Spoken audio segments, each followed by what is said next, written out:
बंदी छोड़ सतगुरु रामपाल जी महाराज जी की जय हो। सत्साई भगत जी, आप जी ने पूछा है कि आजकल मन में गंदे विचार आते हैं, क्या करें, कुछ समझ में नहीं आ रहा। देखिए बड़े भैया, सबसे पहले तो दास आप जी को ये बता देना चाहता है, यदि आप सन 2014 से पहले जुड़े हुए हैं तो ये वर्तमान समय में आप जी की परीक्षा चल रही है और इस समय किसी भी भगत को परमात्मा अपनी तरफ से कोई भी राहत प्रदान नहीं करेगा। किसी भी भगत को, चाहे वो कितना ही पुराना हो, कितना ही नया हो, कितना ही उसने कोई सा नाम ले रखा हो, चाहे उनके परिवार का हो, चाहे बाहर का हो, इस समय सतगुरु रामपाल जी महाराज जी किसी भी भगत आत्मा को अपनी तरफ से कोई भी राहत प्रदान नहीं करेंगे, क्योंकि ये परीक्षा का समय है और परीक्षा के समय कोई भी टीचर विद्यार्थी को नकल नहीं करवाता है, ना ही उसको किसी प्रकार की कोई सहायता प्रदान करवाता है। यदि कोई ऐसा करता है तो फिर उस टीचर की कमजोरी है, कहीं न कहीं वो बच्चे का भविष्य बिगाड़ने में उसका सहयोग कर रहा है। और वर्तमान में यदि किसी को ऐसा आभास होता है कि गुरुजी ने आके मुझे बचाया, गुरुजी ने मुझे सपने में दर्शन दिए, गुरुजी ने मुझे ये सलाह दी, गुरुजी ने मेरा ये काम कर दिया,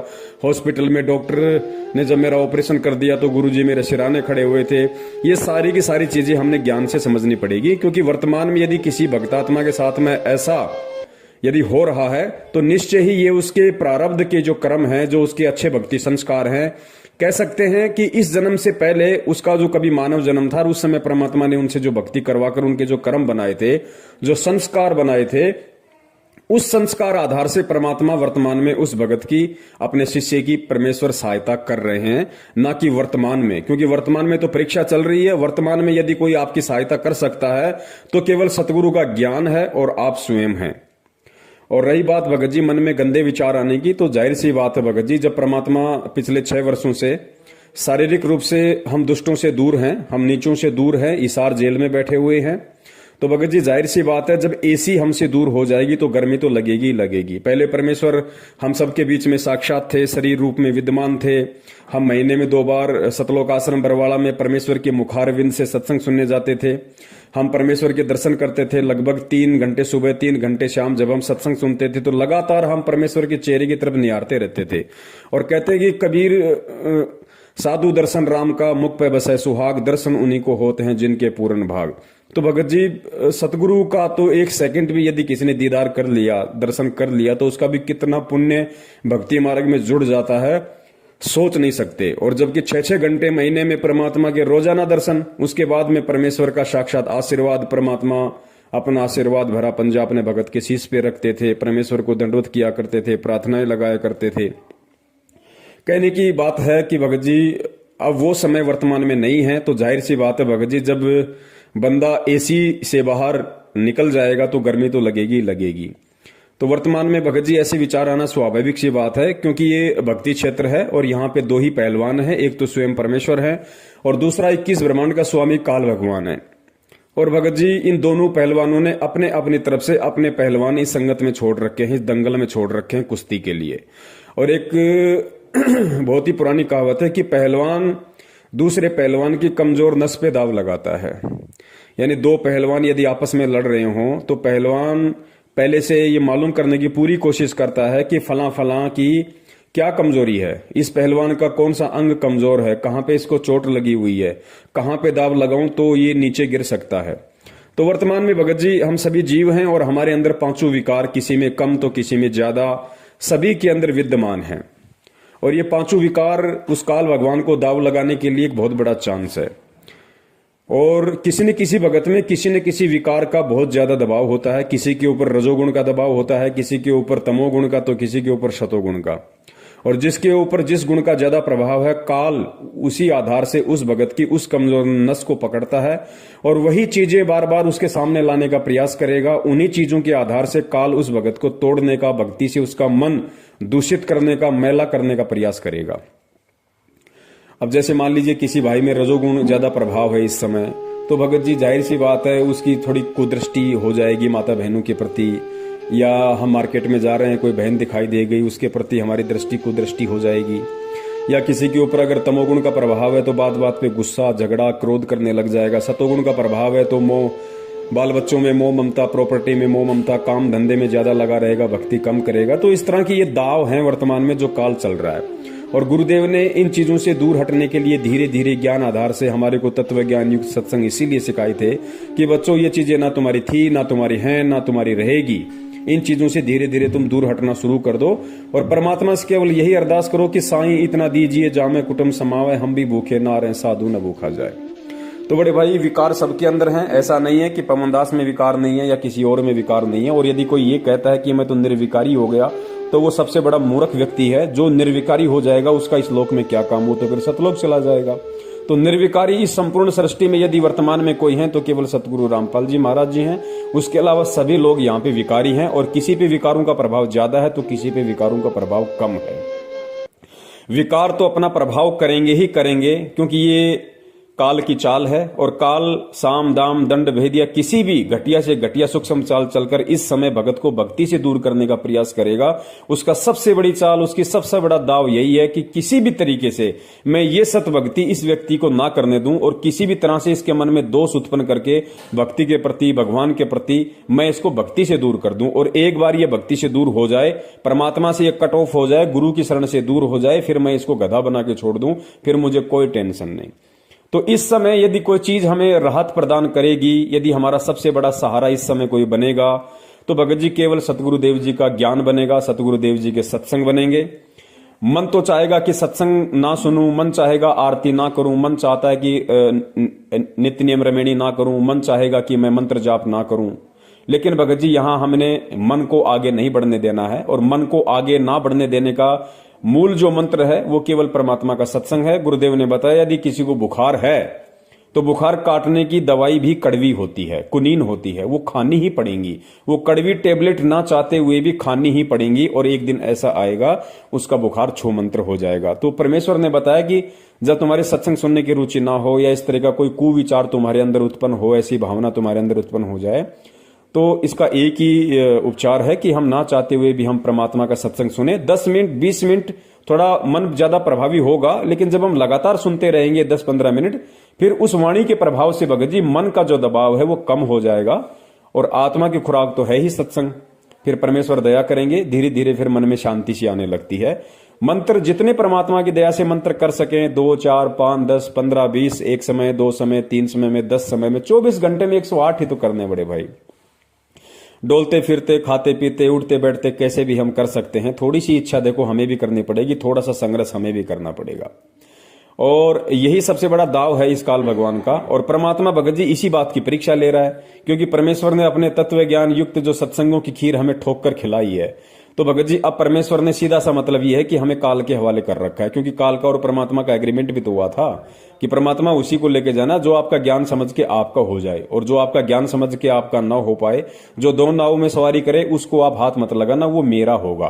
तो परमेश्वर ने भाई ठोक के ज्ञान दे दिया। अब जो परमेश्वर का होगा, जो सतगुरु का शिष्य होगा, वो टस से मस नहीं होगा। वो हर परेशानी को, हर परिस्थिति को, हर काल के दबाव को ज्ञान आधार से सहन कर जाएगा, क्योंकि परमेश्वर ने उसे वो तराजू दे दिया, वो टॉर्च दे दी, परमेश्वर ने उसे वो थर्मामीटर दे दिया कि बेटा तुझे कब क्या और कैसे करना है, किस तरीके से जब ये काल अपने चाल चले तो तूने कौन सा हथियार तूने प्रयोग करना है। तो परमेश्वर ने हमें वो वज्रबाण रूपी तत्व ज्ञान वाले अस्त्र शस्त्र दे रखे हैं। अब भगत जी उनको प्रयोग करने का समय है, वो हमने प्रयोग करने पड़ेंगे। और ये जितने भी प्रकार की घटनाएं जो संगत में घटित हो रही हैं, बहुत सारे संगत के अंदर ग्रुप बन रहे हैं, तरह तरह की बातें निकल के आ रही हैं। कोई अपने मनमुखी विचार व्यक्त कर देता है, कोई अपनी तरफ से कोई वीडियो बना के डाल देता है, या मैनेजमेंट की जो हरकतें हैं, कभी बीजेपी को वोट, कभी आरक्षणबाजी, कभी गुंडों की सीबीआई जांच, कभी ब्लड डोनेशन करवाना, कभी रक्तदान, देहदान, पता नहीं उल्टे सीधे क्रम। कहने का मतलब है कि ये जितने भी प्रकार की घटनाएं वर्तमान में संगत में घटित हो रही हैं, जिनका सतगुरु रामपाल जी महाराज जी के ज्ञान से कुछ भी लेना देना नहीं है, ऐसी घटनाओं को देखकर भी जिन भगत आत्माओं के कमजोर संस्कार हैं, वो भगत आत्माएं भक्ति से दूर होंगी। क्यों होंगी? क्योंकि उनको एक बहाना चाहिए था। उनको एक बहाना चाहिए था कि मुझे ऐसा कोई बहाना मिले कि मैं इस भक्ति से दूर हूं, क्योंकि उनके संस्कार बहुत ही कमजोर थे और वो ऐसा मौका देख रही थी कि हमें ऐसा कोई माइनस पॉइंट मिले इस भक्ति और भगवान की तरफ से और हम इस भक्ति से दूर हो जाएं, हम एक बहाना मिल जाए। तो ये घटनाएं इस तरह की हैं, ये काल की तरफ से बहाना होती हैं और उन लोगों को एक मौका मिल जाता है परमात्मा से दूर होने का, जो लोग इस भगवान और भक्ति को इतना समझ नहीं पाते हैं, इतने दृढ़ हो नहीं पाते हैं और जिनका मन बकवादों में ज्यादा चलता है। तो भगत जी ये संघर्ष तो बड़े भाई करना पड़ेगा। परमेश्वर ने कहा कि बच्चों ये कलयुग और कलयुग की ये बिजली पीढ़ी, और इस बिजली पीढ़ी में ये संत रामपाल जी महाराज के रूप में ये परमात्मा। जब भी तुम्हारी पार होने की इच्छा हो तो देख लेना, तुम्हें गुजरना इसी परिस्थिति से पड़ेगा, तुम्हें गुजरना इन्हीं परिस्थितियों से पड़ेगा।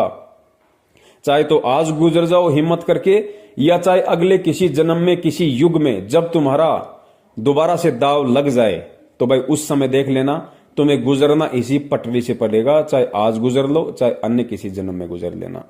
मन भगत जी बकवाद करे ही करेगा, क्योंकि ये काल का लोक है और हमारे शरीर में भी मन रूप में काल बैठा हुआ है, तो इतनी आसानी से भगत जी हमें छोड़ने वाला नहीं है।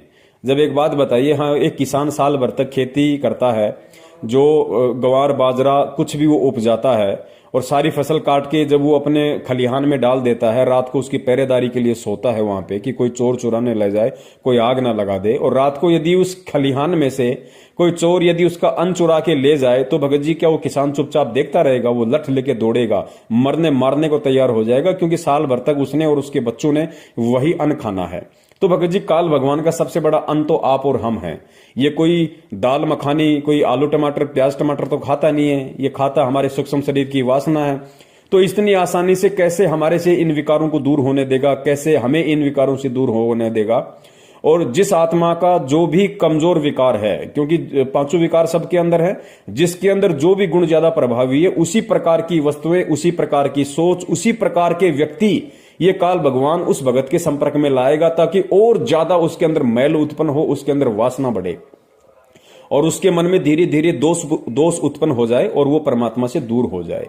लेकिन भगत जी परमात्मा ने ठोक के हमें तत्व ज्ञान युक्त सत्संग दे दिया, तत्व ज्ञान से हमें लबालब कर दिया, और परमात्मा ने बता दिया कि भैया गरीब कच्चा हीरा कृच हो नहीं सहे घनबार, ऐसा ये मन हो रहा लेखा ले करतार। जब तुम्हें लगे कि इस तरह की कोई भी आपत्ति विपत्ति संकट मन में दोष भक्ति और भगवान के प्रति तुम्हारे अंदर उत्पन्न होने जा रहा है, तो बड़े भैया मान लेना कि उस समय ये सोच लो कि परमात्मा तुम्हारी परीक्षा ले रहा है, और उस परीक्षा में अब तुम्हें क्या करना है?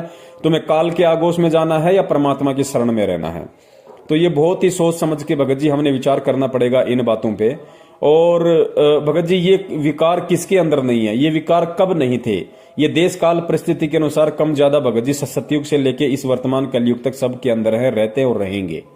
ये आप और हमारे ये विकार है, ये यहाँ पे संपूर्ण तरीके से खत्म नहीं होने वाले। परमात्मा ने बताया कि सत भक्ति से एक दिन ऐसा होगा कि ये न्यूट्रल हो जाएंगे। न्यूट्रल मतलब ये निष्क्रिय हो जाएंगे, लेकिन खत्म नहीं होंगे। खत्म तो ये मानसरोवर पे होंगे, जहां परमात्मा इस आत्मा को न लाएंगे। सारे विकार आवरण वहां पे छूटेंगे, बाकी ये रहेंगे भगत जी। लेकिन इतना हो जाएगा कि भक्ति मार्ग में फिर हम ये ज्यादा प्रभावी नहीं कर पाएंगे।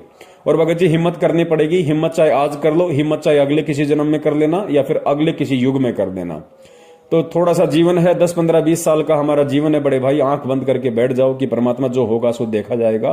क्योंकि सतगुरुदेव जी भी कहते हैं कि भाई कोटि शीश तूने दे दिए यम राजा की फेंट, कोटि शीश तूने दे लिए यम राजा की फेंट। फेंट यानी झटके से लेता है ये, बकरा बना के फिर कसाई सिर काटेगा, सैनिक बना के बॉर्डर पे खड़ा कर देगा, दुश्मन काटेगा। तो परमात्मा कहते हैं कि इस काल ने असंख्यों बार करोड़ों बार तेरे शीश ले लिए फेंट झटके से।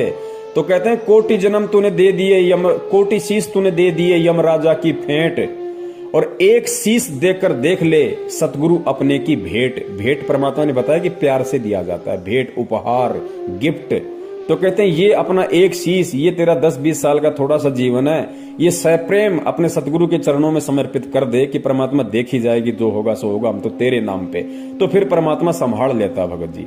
तो मन में दोष आना स्वाभाविक सी बात है। ये भगत जी कोई जरूरी नहीं है कि आपके अकेले के आ रहा है। आज 90% भक्तों की भगत जी यही स्थिति है, जिसमें जिस गुण का ज्यादा प्रभाव है उसी तरीके से वो भगत पीड़ित है, काल के द्वारा उसको परेशान किया जा रहा है। और परमात्मा वर्तमान में हमसे दूर है। परमात्मा किसी प्रकार की कोई राहत नहीं देगा। अगर राहत कुछ हमें मिलेगी तो केवल इस भक्ति से मिलेगी, परमात्मा के ज्ञान से मिलेगी, क्योंकि परीक्षा चल रही है।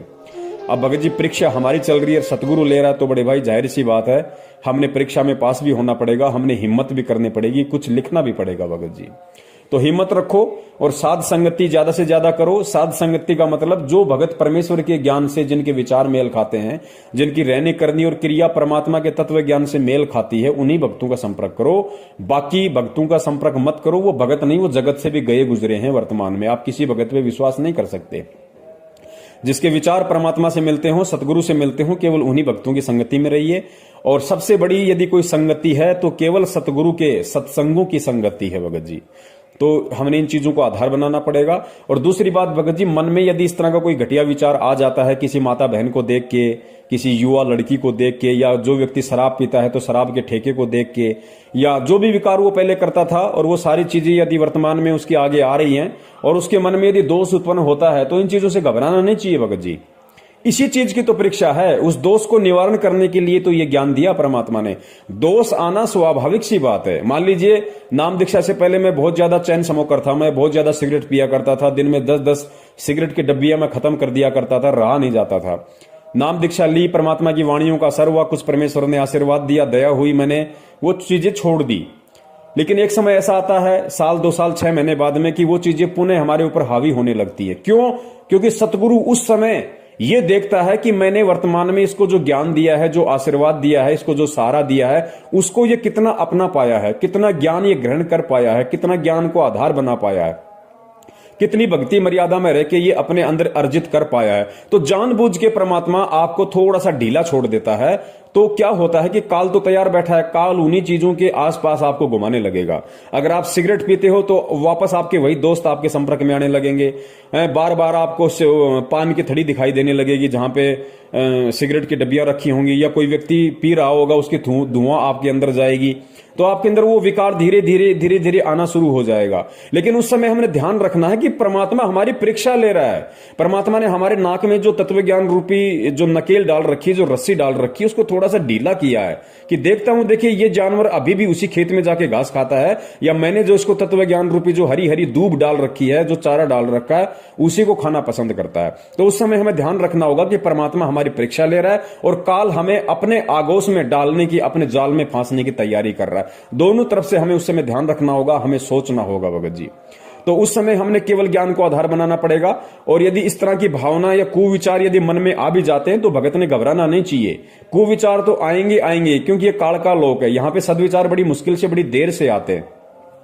तो यदि उस समय हमारे मन में ऐसे कोई कुविचार, किसी माता बहन को देख के, किसी शराब की दुकान को देख के, मांस की दुकान को देख के, किसी की प्रॉपर्टी को देख के, या अन्य किसी तरीके से कोई भी यदि ऐसा विचार हमारे अंदर आता है, तो भगत जी ये समझ लेना कि परमात्मा परीक्षा ले रहा है और परमात्मा मेरे इर्द गिर्द है, शब्द रूप में मुझे देख रहा है परमात्मा। तो वहां पे हमने ज्ञान को आधार बनाना पड़ेगा। ये ज्ञान हमें परमात्मा ने इसीलिए दिया है कि तू उस समय उस संकट का मेरे ज्ञान को आधार बना के सामना कर, उसका मुकाबला कर। कि परमेश्वर ने तुझे क्या ज्ञान दिया? माता बहनें दिखाई देती हैं इस तरीके से, क्योंकि काल उन्हीं माता बहनों को आपके सामने लाएगा जो या तो सांसारिक रूप से बहुत ज्यादा सुंदर होंगी, या जैसे किसी ने ऐसे तंग कपड़े पहन रखे होंगे जिसका अंग अंग दिखाई दे रहा होगा। तो उन्हीं माता बहनों को आपके सामने ज्यादा लाने की कोशिश करेगा। और काल तो फिर मन रूप में बैठा हुआ, वो तुरंत उन चीजों की तरफ आकर्षित होगा। लेकिन ध्यान रखना चाहिए कि बेटा पीठ पीछे तेरा सतगुरु भी देख रहा है, पीठ पीछे तेरा बाप भी खड़ा हुआ है, तेरा बाप देख रहा है। तू काल को खुश करना चाहता है या बाप को लज्जित करना चाहता है? तो इस बात का भी हमने वहां पे ध्यान रखना पड़ेगा। और फिर वो तत्व ज्ञान रूपी जो दीवार जो परमेश्वर ने हमें दे रखी है, जो टॉर्च दे रखी है, हमने उसको आधार बनाना पड़ेगा।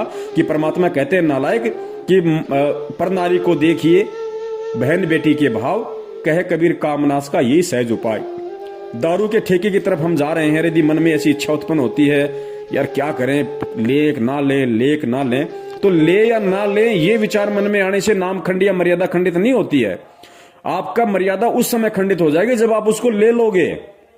अगर विचार आपके अंदर आ रहा है तो उसी समय आपने परमात्मा के ज्ञान को आधार बनाना पड़ेगा कि बाप पीठ पीछे खड़ा है और बाप ने बताया है कि भैया शराब पीवे कड़वा पानी 70 जन्म कुत्ते के जानी। तो देख ले बेटा, तुझे इस जन्म में सतलोक की प्राप्ति करनी है या फिर एक घूंट लेके तुझे 70 जन्म लगातार तुझे कुत्ते के लेने, और बाप पीछे खड़ा हुआ है, देख ले तुझे क्या करना है। तो भगत जी ये सारी बातें हमने विचार करनी पड़ेंगी। इसी तरीके से हम इस मन को जीत सकते हैं और परमात्मा की इस परीक्षा में हम पास हो सकते हैं। और ध्यान रखना, परमात्मा की परीक्षा में बिना परमात्मा के सहारे के कोई पास भी नहीं हो सकता। आप और हम जीव है, हमारी कोई औकात नहीं कि भगवान हमारी परीक्षा ले और हम पास हो जाएं। हम यहाँ की 8वीं 10वीं की परीक्षा में तो सप्लीमेंट्री लाख के पास होते हैं, 3rd डिवीजन बाई ग्रेस आती है, और भगवान परीक्षा ले और हम पास हो जाएं। कभी सोचना भी मत ये बातें। परमात्मा पीठ पीछे खड़ा है भगत जी, तभी हमारी थोड़ी बहुत हिम्मत इन काल लोक की इन वासनाओं से संघर्ष करने की हो रही है, अन्यथा नहीं हो सकती। तो ध्यान रखो कि शब्द रूप में आप ये मत देखो कि जेल में जेल में परमात्मा बैठा है, संत रामपाल जी महाराज जी जेल में बैठे हुए हैं, मुझे देखने वाला कोई नहीं है। परमात्मा पीठ पीछे शब्द रूप में खड़ा है, क्योंकि वो केवल शरीर रूप में जेल में है, शब्द रूप में तेरे साथ में है, तेरे इर्द गिर्द है।